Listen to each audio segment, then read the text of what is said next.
मेरे भाई, मेरे दोस्त, इसमें आपको एक टॉपिक दिख रहा होगा, इंटीरियर पार्ट ऑफ अर्थ। एक ज्योग्राफी का नया टॉपिक आपने थंबनेल देख ही लिया होगा। इस वाले टॉपिक में हम पृथ्वी के आंतरिक भागों की बात कर रहे होंगे, और ये सभी नोट्स हमारे टेलीग्राम चैनल पर पड़े हुए मेरे भाई। ये वाले नोट्स डाउनलोड कर सकते हैं, और अगर आप मेरे साथ नए जुड़े हैं तो मेरे साथ इस वाले चैनल को सब्सक्राइब कर सकते हो, और मेरे साथ सभी वीडियो, चाहे साइंस की हो, चाहे ज्योग्राफी की हो, चाहे रीजनिंग की हो, सभी कंटेंट आप देख पाएंगे। और सभी पिछली वीडियो देख कर आइए, बड़ा मज़ा आने वाला, आपके मेरे साथ जुड़ेंगे तो हम लोग साथ में तैयारी करेंगे। और देखिए मेरे भाई, इस वाले टॉपिक में जितने भी क्वेश्चन बनेंगे, चाहे तो हमारी पृथ्वी के आंतरिक भाग से जितने क्वेश्चन बन पाए, कितनी प्लेटें होती हैं, कहाँ तक, कितने किलोमीटर तक की बात करेंगे, सब कुछ बात करने वाले। पृथ्वी के अंदर है क्या, पृथ्वी के अंदर, वो सब बातें करेंगे। आ जाओ शुरू करते हैं। जैसे हम बात करें इंटीरियर पार्ट ऑफ अर्थ में, जो हमारी पृथ्वी है ये एक बंद निकाय है। पहली बात तो ये पृथ्वी हमारी एक बंद निकाय है। फर्स्ट क्वेश्चन तो ये बनता है, पृथ्वी एक बंद निकाय। दूसरा पॉइंट बनता है, इससे संबंधित जानकारी विभिन्न बिंदुओं पर निर्भर करती है। मैंने कहा कि एक बार पता क्या किएगा, मतलब पृथ्वी में अगर जानकारी के लिए मान लिया कि तो मैं एक बार छेद कर दो पृथ्वी में छेद करके सीढ़ियाँ लगा लो, और सीढ़ियाँ लगा के नीचे उतरते जाओ। ऐसा होना पॉसिबल नहीं हो पाएगा, क्योंकि पृथ्वी के अंदर एक जगह टेम्परेचर इतना आएगा कि आप गल जाओगे, गल के राख हो जाओगे। पृथ्वी के अंदर एक इतना टेम्परेचर है कि आप जलकर राख हो जाओगे, इतना तापमान है इसके अंदर, और ताप भी है। तो हुआ क्या, एक बार महासागरों में छेद किया गया, 12 किलोमीटर से अंदर गए तो पता चला वहाँ पे जाके सब ऐसे करके सब मेल्ट हो गया। उसके बाद अंदर जाके पहुँच नहीं पाए, तो बोले पृथ्वी के अंदर के भाग का पता कैसे लगाएंगे। जब हम अंदर ड्रिल कर रहे हैं पृथ्वी को, तो अंदर जा नहीं पा रहे उसके सेंटर तक। और पृथ्वी की त्रिज्या कितनी है, 6400 किलोमीटर। हमने 12 किलोमीटर तक ड्रिल किया, पिघल गया सब कुछ जो गया था। हम 6400 किलोमीटर तक अब पता कैसे लगाया पृथ्वी अंदर है कैसी। तो हमारे जो वैज्ञानिक थे उन्होंने सिर्फ अंदाजा लगाया, कुछ सोर्स के द्वारा, कुछ नेचुरल सोर्स हैं, कुछ आर्टिफिशियल, उनके द्वारा अंदाजा लगाया कि पृथ्वी के अंदर यहाँ पर ऐसा हो सकता है। कोई अंदर गया नहीं है पृथ्वी के अंदर। ये सब आपकी ज्योग्राफी में जो नॉलेज है, ये सब फैक्ट अपने द्वारा निकाले गए, जितनी भी जानकारी होगी। तो मैंने कहा इधर देखो, मैंने कहा पृथ्वी के अंदर की जानकारी के लिए कुछ हमारे आर्टिफिशियल सोर्स हैं, कुछ नेचुरल सोर्स हैं। कहें तो कुछ हमारे कृत्रिम स्रोत हैं, कुछ हमारे प्राकृतिक स्रोत हैं। कृत्रिम स्रोत की बात करें तो घनत्व की बात कर सकते हैं, कि हम पृथ्वी के ऊपर घनत्व देख लें, बोले यहाँ पर घनत्व इतना है, मतलब मिट्टी में देख लिया, और नीचे गए तो कुछ बढ़ रहा घट रहा, ऐसे करके कुछ दाब की बात कर लें, कुछ ताप की बात कर लें। या फिर हमारे नेचुरल ये है कि भूकंप आता है, पृथ्वी में भूकंप क्यों आता है, पृथ्वी के अंदर ये शेप हो सकती है, अंदर मैग्मा भरा हुआ इसकी वजह से भूकंप तो नहीं आ रहा है, या फिर ज्वालामुखी क्यों हो रहा है, ये हमारे नेचुरल है। या फिर उल्का पिंड का गिरना, उल्का पिंड का पृथ्वी की तरफ ही क्यों गिरते आके है ना। ये हमारे नेचुरल रिसोर्स हैं, ये हमारे आर्टिफिशियल हैं। इनके द्वारा पृथ्वी के आंतरिक भागों का अंदाजा लगाया गया। तो मेरे भाई, इसमें जैसे आपको पृथ्वी दिखेगी, और पृथ्वी में की अपने आप में इसके अंदर जाओगे तो इसका टेम्परेचर भी आई है और प्रेशर भी आई है। पृथ्वी के अंदर तापमान भी बहुत अधिक है और दाब भी बहुत अधिक है। अब ये कहेंगे कि ये तो सर उल्टा हो जाएगा, आप सर ऊपर पढ़ा रहे थे, जब हवा की बात कर रहे थे, खुले निकाय की बात कर रहे थे, तो जहाँ पर तापमान ज्यादा है वहां पर दाब सबसे कम बता रहे थे। तो मैंने कहा ये डिपेंड करता है कि जो हमारा जो निकाय बंद है या खुला है। अगर खुले निकाय की बात करोगे, जैसे हम अभी खुले हुए हैं एकदम, अगर खुला वातावरण है जहाँ पर तापमान ज्यादा होता है वहां पर दाब कम होता। लेकिन अगर बंद निकाय की बात करें, पृथ्वी के अंदर एक बंद निकाय है, पृथ्वी चारों ओर से एक बंद निकाय है, और बंद निकाय में जो जितना टेम्परेचर ज्यादा होगा उतना ही प्रेशर ज्यादा होगा। इसको एक उदाहरण के द्वारा समझा जा सकता है मेरे भाई। आप एक प्रेशर कुकर को देख लीजिए, प्रेशर कुकर के अंदर जितना तापमान बढ़ता है उतना ही प्रेशर बढ़ता है, और जबकि हमारे खुले निकाय में इसका उल्टा होता है। खुले निकाय में जितना ज्यादा ताप होता है उतना ही कम ताप होता है। लेकिन प्रेशर कुकर के अंदर जितना टेम्परेचर बढ़ेगा, नीचे से हम गैस जलाते हैं, जैसे टेम्परेचर बढ़ेगा ताप बढ़ेगा। ऐसा ही तो होता है, तभी तो सीटी लगती है, उसमें हवा बनती है, दाब बनता है। मैंने कहा बंद निकाय के लिए तापमान और दाब एक दूसरे के समानुपाती, जबकि खुले निकाय के लिए तापमान और दाब एक दूसरे के व्युत्क्रमानुपाती होते हैं। ये बात समझ में आ गई। अब ये हमारी पृथ्वी बंद निकाय है, ये बात तुम्हारी समझ में आ गई। अब इन्हीं सोर्स के द्वारा हम पृथ्वी के अंदर की नॉलेज को पढ़ने की कोशिश करेंगे, जानने की कोशिश करेंगे कि पृथ्वी है कैसी अंदर, क्या हो सकता है पृथ्वी के अंदर, क्या भरा हुआ है। पृथ्वी के अंदर सोना तो नहीं भरा हुआ है ना, उगले सोने मोती कैसे करके गाना बना हुआ है, ऐसा तो नहीं सोना निकल पड़े। मैंने कहा सबसे पहले बात करें किसकी, और घनत्व की बात करें तो ये हमारा एक आर्टिफिशियल रिसोर्स है। पृथ्वी के आंतरिक भाग का पता लगाने का एक तरीका हमारा एक घनत्व है, और घनत्व की बात फिर ताप की उसका भूकंप की, ज्वाला की, फिर उल्का की बात करेंगे। सभी की बात वन बाई वन करेंगे। फिर हम बात करेंगे कितने किलोमीटर से कितने किलोमीटर तक क्रस्ट कहा जाता है ना, भूपर्पट्टी कहा जाता है, इन सभी की बात करेंगे।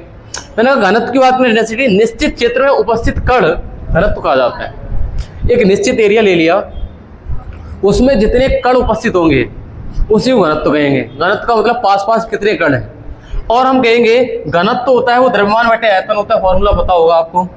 और घनत्व का यूनिट होता है ग्राम पर सेंटीमीटर क्यूब या किलोग्राम प्रति मीटर क्यूब, ये होता है। ये सीजीएस में यूनिट लिखी हुई है, यूनिट ग्राम प्रति सेंटीमीटर क्यूब।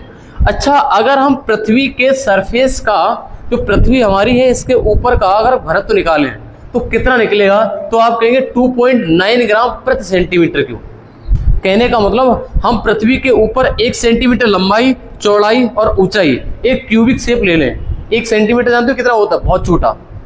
अगर पृथ्वी के ऊपर के भाग का 1 सेंटीमीटर क्यूब मिट्टी ले लें, कितनी, 1 सेंटीमीटर क्यूब मिट्टी ले लें तो उसमें 2.9 ग्राम, कितनी, 2.9 ग्राम मिट्टी आएगी।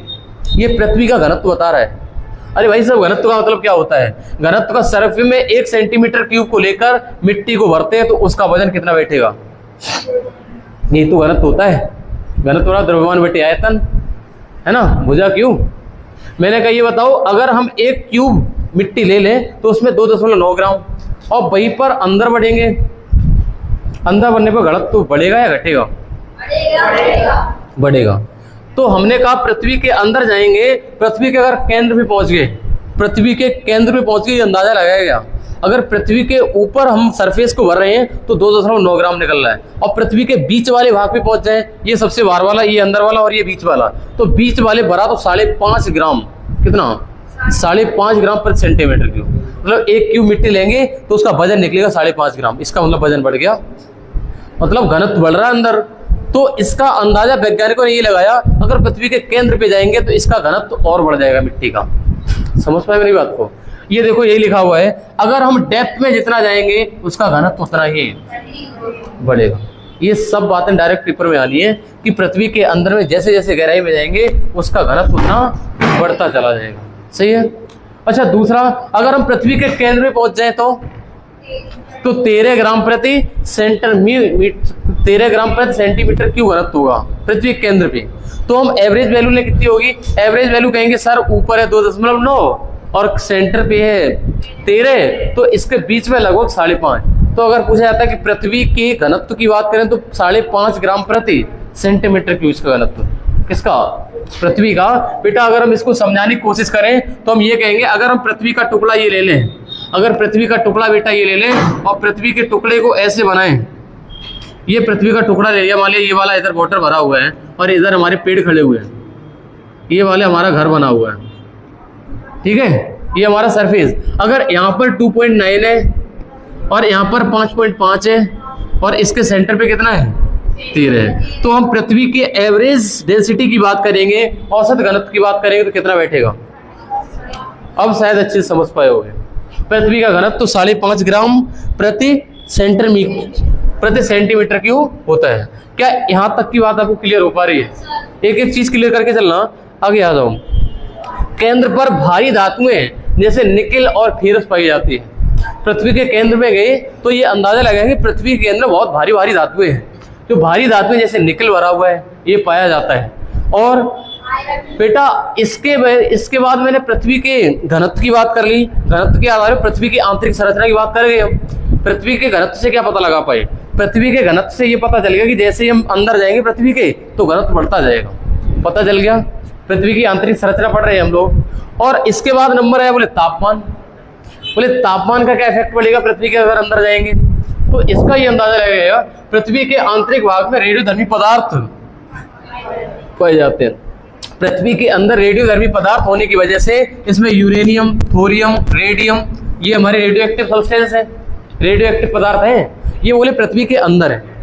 फिर टेम्परेचर की बात करी तो बोले ये है, और ये बताते हैं कि इनकी वजह से, रेडियोधर्मी पदार्थों की वजह से टेम्परेचर बढ़ रहा है, ये एनर्जी प्रोड्यूस कर रहे हैं, है ना। ये वाले जो पदार्थ है रेडियो एक्टिव पदार्थ, इनकी वजह से पृथ्वी के अंदर जाने पर तापमान बढ़ जाता है। पृथ्वी के अंदर की संरचना की हम बात कर रहे हैं तापमान के आधार पे, घनत्व के आधार पे बात कर चुके हैं, जैसे जैसे अंदर जाएंगे घनत्व बढ़ेगा।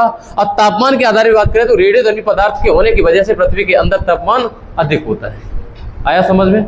अच्छा, अगर हम बात करें 100 किलोमीटर से 400 किलोमीटर तक अंदर जाओगे तो आपको मिलेगा एस्थेनोस्फीयर।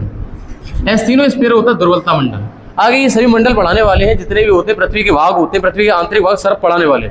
अभी सिर्फ आप ये देखो दुर्बलता मंडल होता हमारा कहां से कहां तक, एस्थेनोस्फीयर।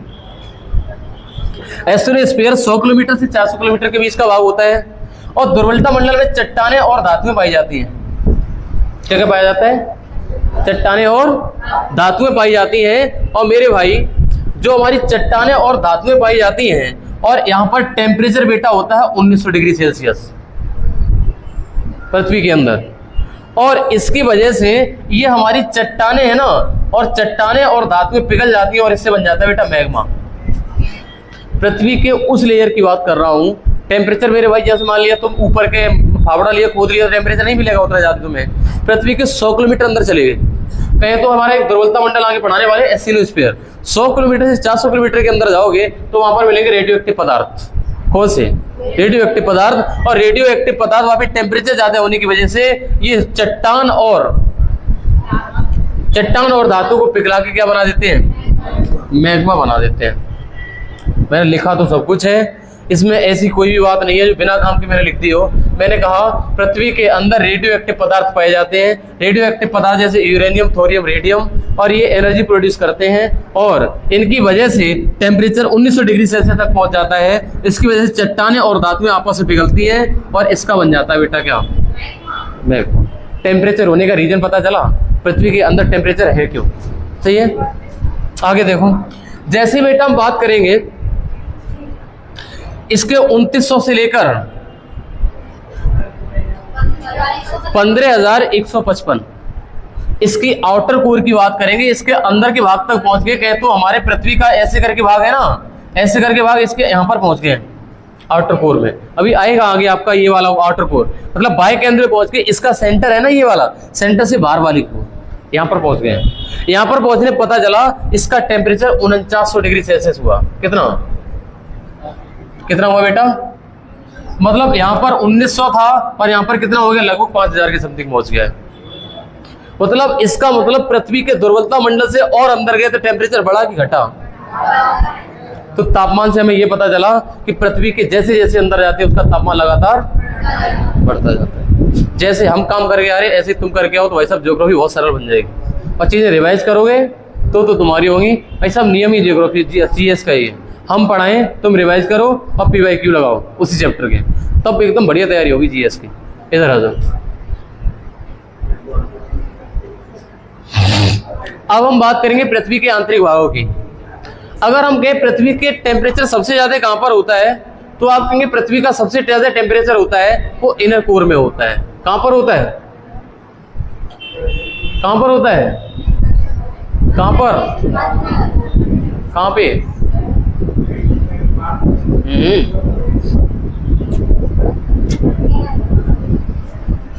मैं कह रहे हैं कि हमारे पृथ्वी का तापमान होता है, अगर इनर कोर में चले गए, सबसे अंदर वाली कोर में चले गए, तो यहाँ पर मैक्सिमम टेम्परेचर मिलेगा लगभग कितना?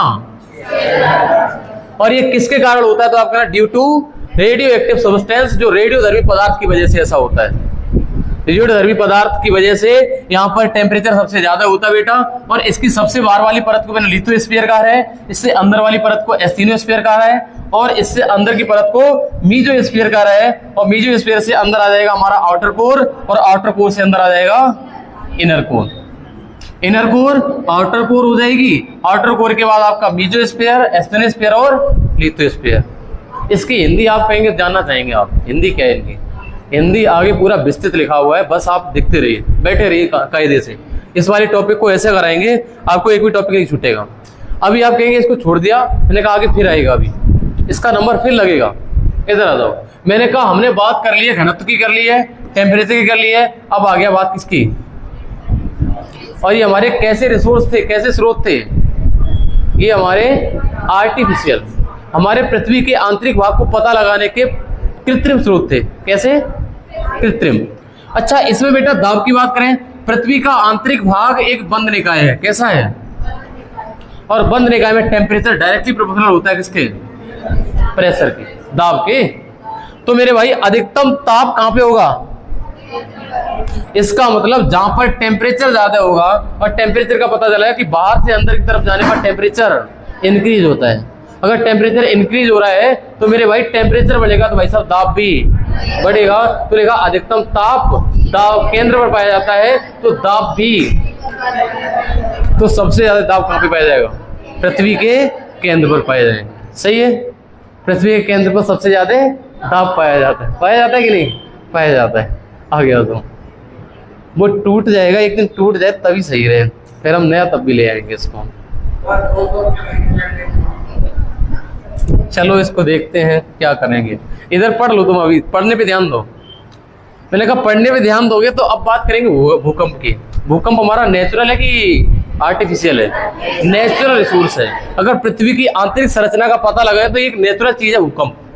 मतलब तुम घनत्व का पता लगा लिया, मतलब ऊपर मिट्टी चेक कर ली, उसका अंदाजा अंदर से लगा लिया, चेक कर लिया, टेम्परेचर भी पता लगा लिया, ताप भी पता लगा लिया, लेकिन ये वाला हमारा नेचुरल है भूकंप। इसकी वजह से भी हमारे पृथ्वी के आंतरिक भाग की जानकारी मिलती है, पृथ्वी के इंटीरियर पार्ट की जानकारी मिलती है। किससे, भूकंप से।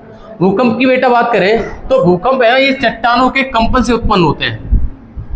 बोले अंदर की चट्टानें हैं पृथ्वी के अंदर, ये चट्टानें एक दूसरे से टकराती हैं तभी भूकंप आना शुरू हो जाते हैं। ये पंखा हिलेगा अभी अगर भूकंप आएगा तो, अगर ज्यादा आ गया तो ये पूरी बिल्डिंग ध्वस्त हो सकती है। तो हम लोग ज्योग्राफी पढ़ते पढ़ते खत्म भी हो सकते ऐसा अपने यहाँ अर्थक्वेक कम आता है, उधर बहुत ज्यादा आता है। उधर जाओगे बांग्लादेश साइड में है ना, उधर बहुत ज्यादा आते हैं, नेपाल उधर चले जाओ उधर बहुत ज्यादा भूकंप आते हैं। तो चट्टानों में कंपन उत्पन्न होते हैं, इसकी वजह से पता लगा है कि इसकी वजह से भूकंप आता है, कि पृथ्वी के अंदर चट्टानें आपस में टकरा रही हैं, इसकी वजह से क्या आ रहा है, भूकंप। अभी पृथ्वी के अंदर की बातें हो रही है सब, मैंने पृथ्वी के बाहर की बातें तो नहीं करी, नहीं, सब बाहर की बातें कर रहे हैं, अंदर की बातें।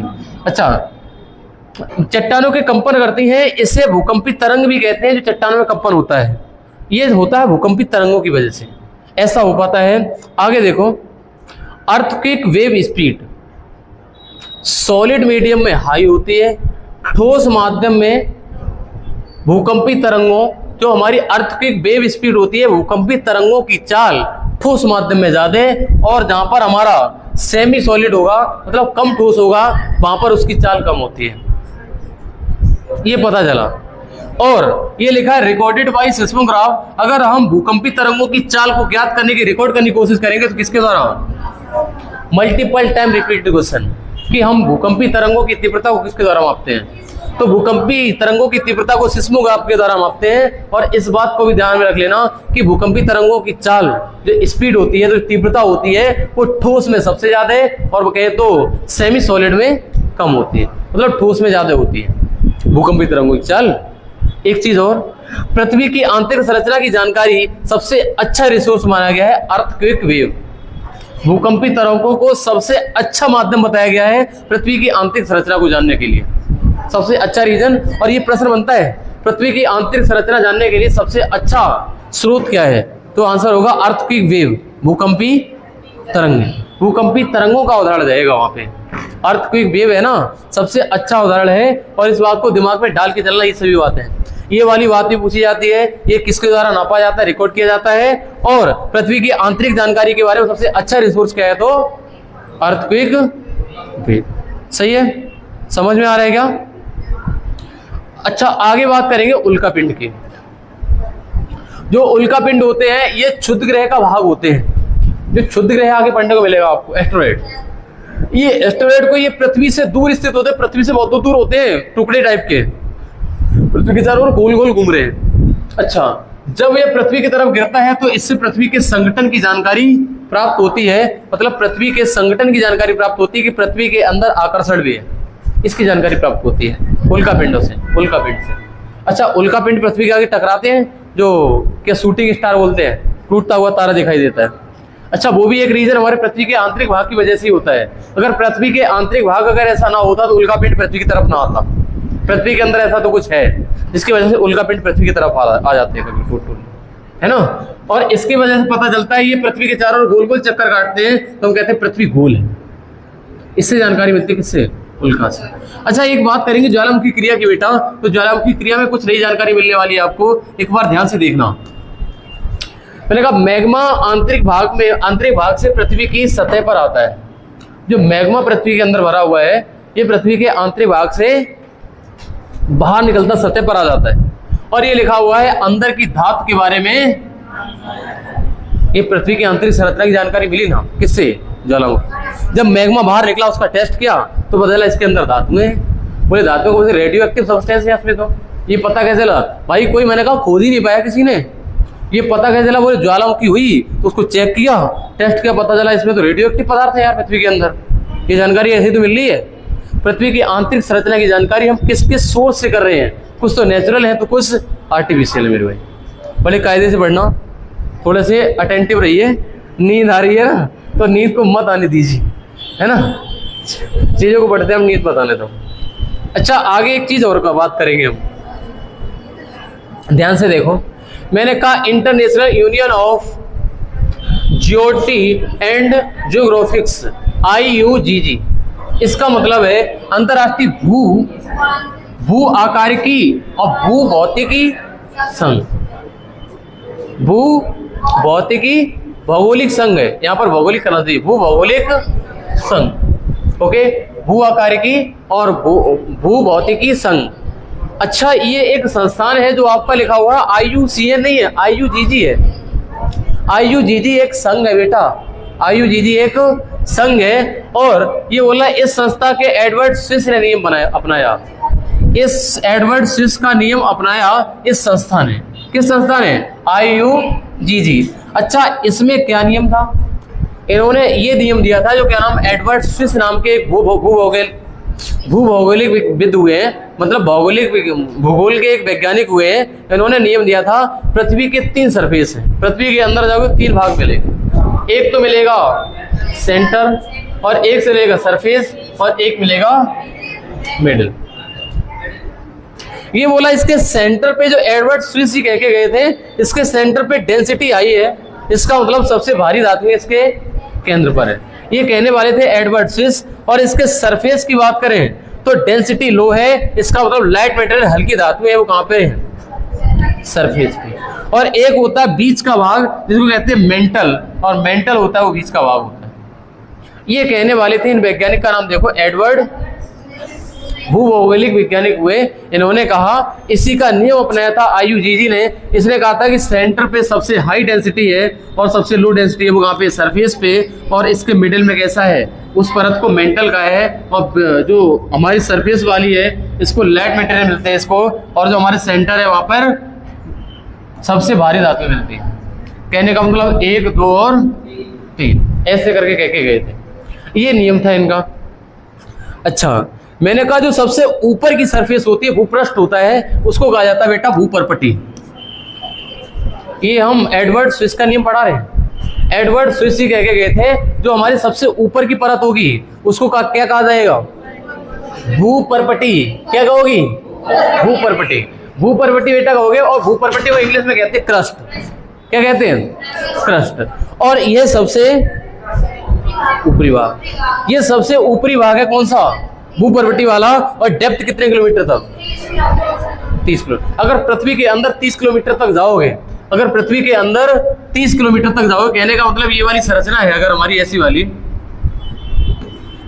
और ऐसे करके यहाँ पे पानी भरा हुआ है, यहाँ पर पेड़ खड़े हुए हैं, यहाँ पर घर बना हुआ है मान लिया, तो पृथ्वी के अंदर 30 किलोमीटर तक जाओगे तो 30 किलोमीटर तक हमारी क्या मिलेगी? भूपर्पटी। समझ में आई बात? क्या पृथ्वी के ऊपर का सरफेस भाग 30 किलोमीटर तक का क्या कहलाता है?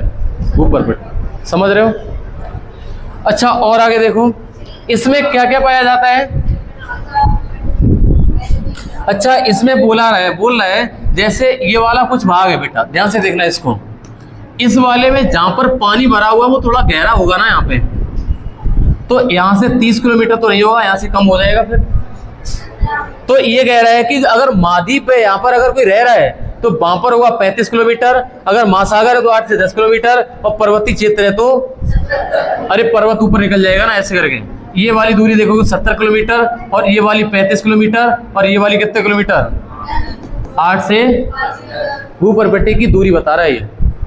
अरे भाई पर्वत ऊंचे होते हैं ना हमारी पृथ्वी से, तो वो वाली लंबाई कितने बता रहा है। और अगर हम बात करें महासागर, महासागर थोड़े नीचे होते हैं, जैसे अगर ये महासागर हो तो महासागर नीचे होगा ना, तो उसकी परत थोड़ी नीचे होगी, इसकी वजह से 8 से 10 किलोमीटर तक चलती है हमारी भूपर्वतीय। बात समझ में आ रही है? अगर बात क्लियर समझ में आ रही है तो इस साइड आ जाइए। यहाँ से क्वेश्चन बनते हैं भाई साहब बहुत बेहतरीन।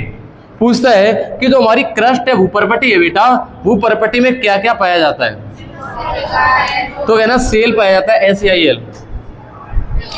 सियाल, सियाल कह लो या सेल कह लो। मैंने कहा silica aluminium, silica aluminium, silica aluminium, silica aluminium. कहां पे? भूपर्वतीय में सिलिका और एल्युमिनियम पाया जाता है। ठीक है, एक कहां गया वो पीछे वाला, बता देना आए तुम। अच्छा भूपर्वतीय में अगर बात करें तो ये भूपर्वतीय जो बेटा बनाने की कोशिश कर रहे थे अभी हम, इस बात को देखना एक बार, ऐसे बना रहे थे, ऐसे करके ये पानी दिखा रहे थे हम, ऐसे बता रहे थे, और ये 30 किलोमीटर तक का एरिया लगभग बता रहे थे, 30 किलोमीटर।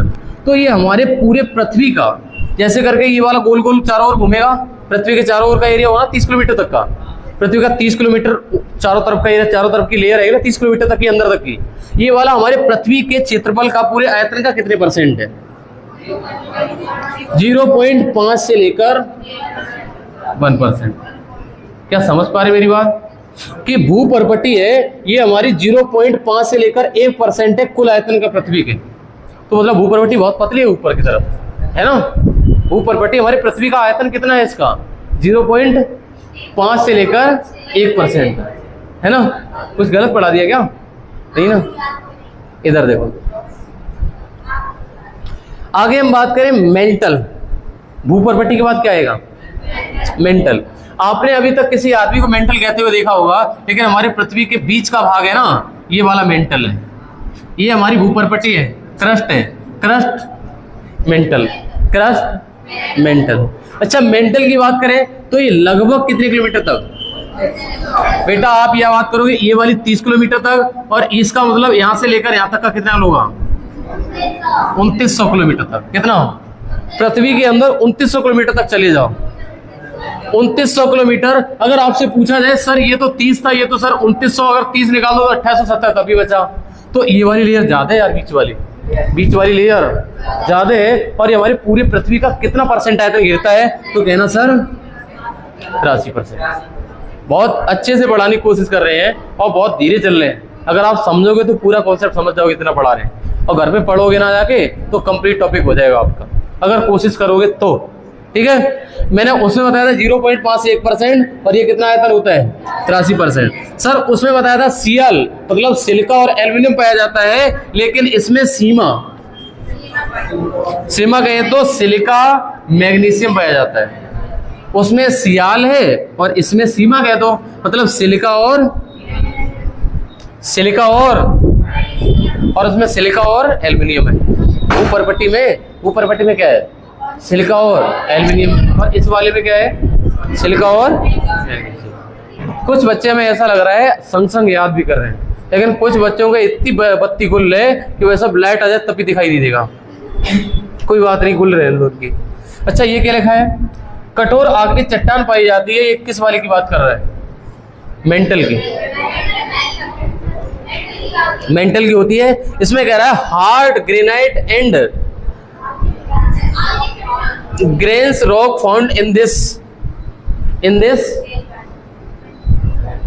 लेयर। मेंटल में ठोस आग्नेय चट्टान। मैंने पहले भूपर्वतीय करी थी 30 किलोमीटर तक, 30 से 29 तक मेंटल करी है, और अगली आने वाली है बेटा कौन सी वाली? केंद्र वाली। कहे तो कोर कहा जाता है इसको। क्या कहा जाता है? कोर। पहले क्रस्ट था, फिर मेंटल, फिर क्रस्ट, मेंटल। अच्छा मेंटल की लेंथ कितनी बताई थी? 29। ये देखो मैंने लिख दिया 30 किलोमीटर तक ये, और 2900 तक 83% वॉल्यूम लिखा है मैंने। और ये वाला हमारा लगभग 35 किलोमीटर, ये 70 किलोमीटर पर्वत और 8 से 10 किलोमीटर महासागर के बीच में। क्या दिखाई दे रहा सभी को? अगर नहीं देख रहा तो हम इसको बड़ा करते हैं, कोई दिक्कत नहीं, आपको दिखाई देना चाहिए। देखो एक बार ध्यान से, आपको दिख रहा होगा ये पर्वत वाला 70, ये वाला 35 और ये वाला 8 से, और लगभग ये 30 किलोमीटर माना जाता है। क्या ये बात सभी को पच गई है? पच गई है? अगर पच गई है तो इस वाले टॉपिक को पूरा करो। क्या कहते हैं कोर क्या होता है सर? 2900 किलोमीटर से 6371, 2900 से ये वाला हमारा कहलाता है, ये वाला एरिया कहलाता है कोर, केंद्र वाला एरिया। और ये कुल आयतन का कितने परसेंट होता है? 16, 83 और लगभग 1%। 83 और 16 कितने हो गए? 9 और 1% मान लो इसको। ये 1%, ये 83%, और ये सबसे ऊपर भूपर्पटी, फिर मेंटल, फिर कोर। ठीक है, आ गया। अच्छा, हम बात करेंगे ये कुल आयतन का कितने परसेंट। और उधर बताया था मैंने सिलिका और एल्युमिनियम, उसके बाद सिलिका और मैग्नीशियम, और इसमें होता है निकेल फेरस फाउंड, यानी नाइफ। मुझे ट्रिक बता रहे, तो रेड कलर से लिखा हुआ है। जैसे उसमें लिखा हुआ था शायद सियाल लिखा हुआ था, सिलिका एल्युमिनियम, फिर लिखा था सीमा, सिलिका मैग्नीशियम। में ट्रिक याद नहीं रहेगी भाई साहब, ऐसे याद कर लो। अगला ये हमारा लिखा हुआ है नाइफ, निकेल और फेरस। अरे फेरस में से लोहा होता है, फेरियस, एफी लोहा होता है इसके केंद्र में। अच्छा, घनत्व, अरे भाई पृथ्वी के केंद्र में पहुंच गए। यही तो बात हम पहले करते रहे, घनत्व की बात करी, ताप की बात करी, दाब की बात करी, उसके बाद इस पे आए हम। सही है। अच्छा, आगे देखो, डेली के अनुसार, किसके अनुसार? और ये बेटा हम किसके अनुसार कर रहे थे? एडवर्ड स्विस के अनुसार पृथ्वी की 3 लेयर बताइए। एडवर्ड स्विस ने ये कहा था कि हमारी पृथ्वी में भूपर्पटी होती है और मेंटल होती है और क्रस्ट होती है। और एक वैज्ञानिक और आए जिन्होंने ये बोला कि सर इसमें 3 नहीं 5 होती हैं। 4 हैं 5 हैं? 4। इन्होंने कहा एक होता है स्थल मंडल, जिसको कहते हैं लिथोस्फीयर, जो कि अभी थोड़ी देर पहले आया था, हम कहते पढ़ाएंगे आगे चल के, बोला था मैंने कहा एक होता है लिथोस्फीयर, जिसको कहते हैं स्थल मंडल, और एक होता है बेटा हमारा दुर्बलता मंडल, जिसको एस्थेनोस्फीयर, और एक होता है मध्य मंडल, जिसको मीजोस्फीयर, और एक होता है हमारा बेरी मंडल, जिसको बेरीस्फीयर कहा जाता है ना। हमने कहा इसमें 4 लेयर होती है, और 4 लेयर में एक होता है स्थल, दुर्बलता मंडल, मध्य मंडल और बेरी मंडल। लिथोस्फीयर, एस्थेनोस्फीयर, मीजोस्फीयर, और आप हिंदी वाला याद रखो, ज्यादा बढ़िया रहेगा। ये स्थल मंडल, दुर्बलता मंडल, एक मध्य मंडल उधर भी होता है ऊपर की तरफ, याद है? मध्य मंडल ठंडा वाला था उधर, याद हो? मध्य मंडल, बेरी मंडल है। अब आ जाओ, अब इनको एक एक बार पढ़ेंगे। अभी हम स्विस के अनुसार पढ़ चुके थे, अब ये नंबर आ गया डेली के अनुसार। डेली लोग आए थे, इसको अभी 10 मिनट लगे, कंप्लीट हो जाएगा, ज्यादा नहीं बचा होगा। देखो कितना बचा है आगे, ज्यादा नहीं होगा, थोड़ा ही है, करा दे रहे इसको। स्थल मंडल की बात करें तो लिथोस्फीयर हमारी 100 किलोमीटर तक, कितने तक? पृथ्वी के ऊपर से 100 किलोमीटर अंदर तक चले जाओ, हमारा मिलेगा लिथो गए तो स्थल मंडल। अच्छा, आंतरिक भाग का ऊपरी भाग है। अच्छा, आगे क्या लिखा हुआ है इसमें? ये हमारा कॉन्टिनेंटल पार्ट है। कॉन्टिनेंटल पार्ट कहे तो इस पर हम लोग रहते हैं, और यहाँ पे ग्रेनाइट चट्टान पाई जाती है। यहाँ पर ओल्ड पार्टिकल लिखा हुआ है, ओल्ड पार्ट है, और ग्रेनाइट चट्टान पाई जाती है। और ओशियनिक पार्ट में एक न्यू पार्ट है, बेसाल्ट चट्टान पाई जाती है। ये पार्ट लिखा हुआ है, यहाँ पर थोड़ा सा करेक्शन करना। जो हमारी बेटा स्थल मंडल है, इसको फर्दर 2 पार्ट में बांटा। जो स्थल मंडल है, जिसको हमने क्या कहा है? लिथोस्फीयर। लिथोस्फीयर को फर्दर 2 पार्ट में, एक कॉन्टिनेंटल पार्ट और एक ओशियनिक पार्ट कहे तो एक हमारा स्थल वाला भाग और एक समुद्र वाला भाग। याद करो, मैंने ऐसे बनाया था, ऐसे करके बनाया था। ये हमारा होगा कॉन्टिनेंटल और ये होगा हमारा ओशियनिक। ये हमारे महासागरी भाग है, ये कॉन्टिनेंटल जिसपे हम लोग रहते हैं, ऐसे करके। समझ पाए मेरी बात को? और इसमें कहते हैं ये वाला हमारा ओल्ड पार्ट है, ये वाला, और इस पर ग्रेनाइट चट्टान पाई जाती है।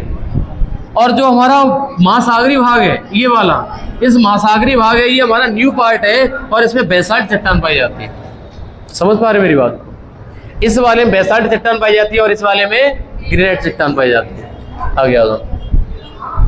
क्या आप हमारे इस मंडल को समझ पाए, स्थल मंडल को? तो हम अगले वाले पे चल रहे जो कि हमारा कौन सा है? दुर्बलता मंडल। कौन सा बेटा? दुर्बलता मंडल। दुर्बलता मंडल 100 किलोमीटर से लेकर, ठीक है। अच्छा, उस वाले को याद करो, 0 से 30, 30 से 2900, 2900, 63 से 31, 71, 63 से 71, ऐसा ही था। अच्छा, इसको देखो, 100 किलोमीटर तक, 100 से लेकर 400 तक, 400 तक कौन सा है? दुर्बलता मंडल। एक्टिव रहिए थोड़ी से। और इसमें रेडियोधर्मी पदार्थ की परत, रेडियोधर्मी पदार्थ पाए जाएंगे। अब भाई साहब बहुत अंदर पहुंच गए, 100 से लेकर 400 के बीच में। अच्छा, पाई जाती है, इसमें मैग्मा पाया जाता है, अतः इसे मैग्मा चैम्बर कहा जाता है। इस वाली को, ये वाली परत है, इसको दुर्बलता मंडल को, दुर्बलता मंडल को मैग्मा चैम्बर भी, क्योंकि इसमें मैग्मा पाया जाता है। अच्छा, टेक्टोनिक विवर्तनिक प्लेट भी इसी में है। जो प्लेटें हैं उसके नीचे मैग्मा भरा हुआ है, इन प्लेटों की वजह से मैग्मा बाहर नहीं निकलता है। जब ये प्लेट पतली हो जाती है तो इसको पार करके मैग्मा बाहर निकल जाता है और एक ज्वालामुखी का रूप ले लेता है। अगर ये प्लेट पतली हो जाएगी तो इसका प्रेशर लगेगा, टेम्परेचर ज्यादा होगा, ये पिघलती जाएगी और ये जगह करती जाएगी और इससे बाहर निकल जाएगा लावा, और ये तो ज्वालामुखी होता है। तो ये कौन सी प्लेट पढ़ रहे हैं हम? दुर्बलता मंडल वाली। दुर्बलता मंडल में ही हमारी कौन सी होती है? टेक्टोनिक प्लेट कहें तो विवर्तनिक प्लेट होती है। और यहाँ पर जो बेटा, यहाँ पर जो होगा, यहाँ पर दाब बहुत ज्यादा होगा, टेम्परेचर 1900 डिग्री सेल्सियस के आसपास होगा। किस मंडल में? दुर्बलता मंडल में। इससे पहले मैंने स्थल मंडल पढ़ चुके हैं। इसके बाद हमारा आया कौन सा? हम भले चाहे कितना भी जल्दी कर रहे हो, लेकिन तब भी हम पूरा समझाने की कोशिश कर रहे हैं। शायद 30 मिनट से ऊपर की क्लास हो चुकी है हमारी, है ना? कोई बात नहीं, इस वाले टॉपिक को पूरा ही करके छोड़े, बस थोड़ा सा और बचा है। आगे आ जाओ, मध्य मंडल। मध्य मंडल होता है मीजोस्फीयर, और बेटा चले जाओ 400 से कितने तक? 2900 किलोमीटर तक। ये हमारा होता है कौन सा? मध्य मंडल। पहले वाला स्थल मंडल, फिर दुर्बलता मंडल, अब आ गया मध्य मंडल। और यहाँ पर कठोर चट्टान, और कठोर चट्टान पाई जाती है। अगर इसका हम एक बार रिव्यू ले तो आप एक बार देखो, इस वाले में सबसे ऊपर वाली जो प्लेट दिखाई दे रही है, ये हमारी स्थल मंडल की प्लेट है। इसके बाद ये टेक्टोनिक प्लेट लगी हुई है, जो मैं ये वाली दिखा रहे हैं, ये वाली टेक्टोनिक प्लेट है, जो ये वाली आपको दिख रही होंगी, जो हम बना रहे हैं। ये वाली कोई परत नहीं है, ये वाली प्लेटें हैं। और इसके अंदर जो हमारी परत है, इसमें लावा भरा हुआ है। जो लावा भरा हुआ है, ये हमारा कौन सा है? दुर्बलता मंडल है। कौन सा है? दुर्बलता मंडल। मतलब इस टेक्टोनिक प्लेट के नीचे जो ये लावा भरा हुआ है, यही तो हमारा दुर्बलता मंडल है। और दुर्बलता मंडल के अंदर हमारा कौन सा है? ये वाला हमारा मध्य मंडल है। और ध्यान से देखो, मैंने लिखा है दुर्बलता मंडल, कोष्टक में लावा लिख दिया मैंने, देख पा रहे हो? मतलब सबसे ऊपर स्थल मंडल, फिर टेक्टोनिक प्लेट, और इसी के टेक्टोनिक प्लेट लावा को रोकती है, जो मैग्मा भरा हुआ है। और लावा और मैग्मा में डिफरेंस आप थोड़ा समझ लो। जो अंदर पृथ्वी के अंदर वेपर के साथ भरा होता है, उसको मैग्मा कहते हैं। जब ये बाहर निकलता है, बाहर निकलने पर इसकी वाष्प अलग हो जाती है और ये लावा अलग हो जाता है। जो बाद में रह जाता है ठंडा, उसको लावा कहते हैं। और पृथ्वी के अंदर अगर वेपर के साथ है, वाष्प के साथ है, तब तक वो मैग्मा है। जैसे ही बाहर निकलेगा वो लावा हो जाएगा, ठीक है? ज्वालामुखी क्रिया के द्वारा बाहर निकलेगा। अच्छा बेटा, इस बात को एक बार दोबारा समझना। ये हमारी कौन सी प्लेट है? स्थल मंडल। फिर ये वाली हमारी कौन सी है? दुर्बलता मंडल। और ये वाली कौन सी है? मध्य मंडल। और इसके अंदर वाली भी पढ़ेंगे। मध्य मंडल में पढ़ लिए। अच्छा, सबसे अंदर आएगी नंबर 4 पे कौन सी? बैरी मंडल वाली प्लेट। और बैरी मंडल हमारी ये वाली हो जाएगी। क्या आप समझ पा रहे बीच वाली? ओके, आ गया तो। अच्छा, बैरी मंडल को फर्दर 2 पार्ट में ब्रेक किया गया है। इसको हम थोड़ा सा जूम करेंगे, आप देख पाए एक बार। इसको देखो, दिखाई दे रहा सभी को? मैंने कहा जो आपका जो सबसे नीचे है बैरी मंडल, इसको 2 पार्ट में, एक बाह्य भाग और एक बाह्य भाग होगा बेटा, और एक आंतरिक भाग। कहने का मतलब ये एक बाह्य वाला भाग होगा और एक अंदर वाला भाग होगा। हाँ, बैरी मंडल में, बैरी मंडल के जो बाह्य भाग की बात करेंगे, बाहर वाले भाग की बात करेंगे। और बाहर वाले भाग में रेडियो एक्टिव सब्सटेंस पाए जाते हैं, रेडियो एक्टिव पदार्थ पाए जाते हैं। और ताप बढ़ता है, टेम्परेचर 4900 के आसपास पहुंच जाता है यहाँ पे। और यहाँ पर मैग्मा, कौन सी वाली परत की बात कर रहे हैं? बैरी मंडल के आउटर पार्ट की बात कर रहे हैं। बैरी मंडल के आउटर पार्ट की बात कर रहे हैं। और ये हम किसके अनुसार? डेली नामक वैज्ञानिक के अनुसार चल रहा सब कुछ। दिल्ली ने 4 बताई थी और स्विस ने 3 बताई। उन तीनों को हम पहले पढ़ चुके हैं, अब हम दिल्ली के अनुसार चल रहे हैं और इन दोनों से क्वेश्चन आते हैं, इसलिए दोनों को पढ़ाना पड़ा। ठीक है, बहुत पहले हमने बोला था शुरू करने से पहले, ये वाला बहुत इंपॉर्टेंट चैप्टर है और अगर एक बार अगर समझ में आ जाए, अगर कहीं भूलो तो घर पे जाके वीडियो जरूर देखना ये वाली, इससे बहुत कुछ क्लियर होगा तुम्हारा। और ये वाले नोट्स खोलना एक बार, इधर देखो। मैंने कहा ये बताओ, यहाँ पर मैग्मा पाया जा रहा है, यहाँ पर क्या है, मैग्मा। ये इसकी बाहरी परत है और इसके अंदर की आंतरिक भाग की बात कर लो एक बार। आंतरिक भाग में क्या पढ़ने को मिलेगा मेरे भाई? मैंने कहा अंदर का टेम्परेचर लगभग कितने डिग्री सेल्सियस होता है? 6000 डिग्री सेल्सियस। प्रेशर कैसा होता है? बहुत ज्यादा। प्रेशर होता है बेटा बहुत ज्यादा। प्रेशर बहुत ज्यादा होने की वजह से पदार्थ कठोर और ठोस हो जाता है। जहां के इसके अंदर का पदार्थ होता है ना, वो कठोर और ठोस हो जाता है। अच्छा, आपको ये बताओ, आपको लावा कहाँ कहाँ पे मिल चुका है? मैग्मा। हमने कहा ये बताओ, स्थल मंडल में मैग्मा मिला, दुर्बलता में मिला, मध्य मंडल में मिला, नहीं मिला। मध्य मंडल में पढ़ाया था अभी मैंने, चट्टान पाई जाती है। मध्य मंडल में कठोर। तो एक बार मेरे साथ बोलो, जो हमारा स्थल मंडल था उसमें मैग्मा था क्या? दुर्बलता मंडल में था, उसका मध्य मंडल में नहीं था। उसके बाद जो हम करा बेरी मंडल के बाह्य भाग में, बेरी मंडल के बाह्य भाग जो आउटर पार्ट था उसमें मैग्मा था और उसके अंदर जो इनर पार्ट था उसमें मैग्मा। देखो ना, यही तो लिखा हुआ है, टेम्परेचर 6000 डिग्री सेल्सियस, प्रेशर बहुत ज्यादा होता है, पदार्थ कठोर और ठोस हो जाता है और मैग्मा घर्षण उत्पन्न करता है और डायनमो प्रभाव की तरह। कहने का मतलब बेटा, इस चीज को एक बार समझ के चलना जो हम समझाने जा रहे हैं। मैंने कहा ये बताओ, बस कंक्लूड होने वाला है, थोड़ी सी 2 मिनट की बात और है। मैंने कहा ये वाला मैग्मा बाहर की तरफ है, ये वाला मैग्मा बाहर की तरफ है और इसका आंतरिक भाग ये रहा, इससे घर्षण करेगा मैग्मा आंतरिक भाग से। ये बाहर की तरफ प्रेशर ज्यादा है, टेम्परेचर ज्यादा है, ये ठोस भाग है, इससे टकराएगा बार बार। ये टकराने की वजह से डायनमो के प्रभाव की तरह काम करता है ये अंदर वाला भाग। और होता क्या है, इसकी वजह से इलेक्ट्रिक करंट प्रोड्यूस होता है। जब ये मैग्मा घर्षण खाता है ना आंतरिक भाग से, तो इलेक्ट्रिक करंट जनरेट होता है और जब इलेक्ट्रिक करंट जनरेट होगा, प्रोड्यूस होगा, इसकी वजह से मैग्नेटिक फील्ड प्रोड्यूस होता है। इसीलिए हमारी पृथ्वी चुंबकीय क्षेत्र की तरह काम करती है। पृथ्वी का जो सबसे आंतरिक भाग है ना, जो सबसे बेरी मंडल का सबसे आंतरिक भाग है, वो वाला बहुत ठोस है और इसका बाहरी भाग में मैग्मा है। वो मैग्मा घर्षण खाता है तो वहां से क्या होता है, इलेक्ट्रिक करंट का प्रोड्यूस होता है। इलेक्ट्रिक करंट का प्रोड्यूस होगा, जहां से करंट बनेगा वहां से फिर क्या होगा, मैग्नेटिक फील्ड बन जाता है। आपने साइंस पढ़ी होगी, मैग्नेटिक फील्ड प्रोड्यूस होता है। इसीलिए तो मेरी पृथ्वी एक चुंबक की भांति व्यवहार करती है। इसके बाहर चुंबकीय तरंगे क्या हैं, वैद्युत चुंबकीय तरंगे हैं। तो ये हमारी क्या सहायता करती है, जब हमारे सूर्य से हार्मफुल कॉस्मिक कहे तो परावैंगनिक किरणें आती हैं सूर्य से, इनको वापस लौटा देता, रिफ्लेक्ट कर देता। जो हमारी पृथ्वी एक चुंबक की तरह काम कर रही है, इसमें नॉर्थ पोल और साउथ पोल होगा ना। और जब साउथ पोल नॉर्थ पोल होगा तो चुंबकीय बल रेखाएं चलेंगी इसकी पृथ्वी के बार बार। जब हमारे सूर्य से परावैंगनिक किरण हानिकारक किरणें आएंगी तो इनको रिफ्लेक्ट करने का काम करेगा। यही तो लिखा हुआ है। देखो मैंने समझाने की कोशिश करी है। ये हमारी पृथ्वी है, ये चुंबकीय तरंगे सूर्य से हमारी हानिकारक परावैंगनिक किरणें आएंगी और इनको कैसा कर दिया इसने, रिफ्लेक्टर। थोड़ा सा जरूर मैंने जल्दी में नहीं पढ़ाया, स्पीड में नॉर्मल रखी है।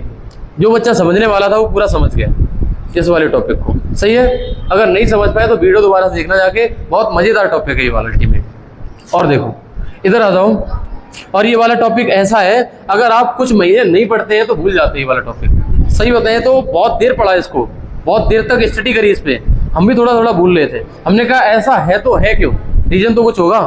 बहुत देर पढ़ा बैठ के तब तो ये टॉपिक समझ में आया, है ना। तो आप इसको हल्के में ना ले। एक और बचा है हल्का सा, इसका हमारा कहता है डिसकंटिन्यूटी कहें तो असंबद्धता। ये क्या होता है, मैंने कहा एक काल्पनिक रेखा होती है जो आंतरिक भाग में परिवर्तन को प्रदर्शित करती है। मैंने कहा पता क्या हुआ, पृथ्वी के अंदर कुछ लाइनें खींच दी हैं, किसी वैज्ञानिक ने कुछ लाइनें खींच दी है ना, खींची है। और वो कौन कौन वैज्ञानिक थे, ये लिखे हुए, कॉनरॉड, मोहो, रेपेटी, गुटेनबर्ग, लेमैन। हिंदी में नहीं लिखा है, इंग्लिश में लिखा हुआ है। हम दोबारा से पढ़ने की कोशिश करेंगे। जो एक तो कॉनरॉड है और इसके नाम है मोहो, और अगले हैं रेपेटी,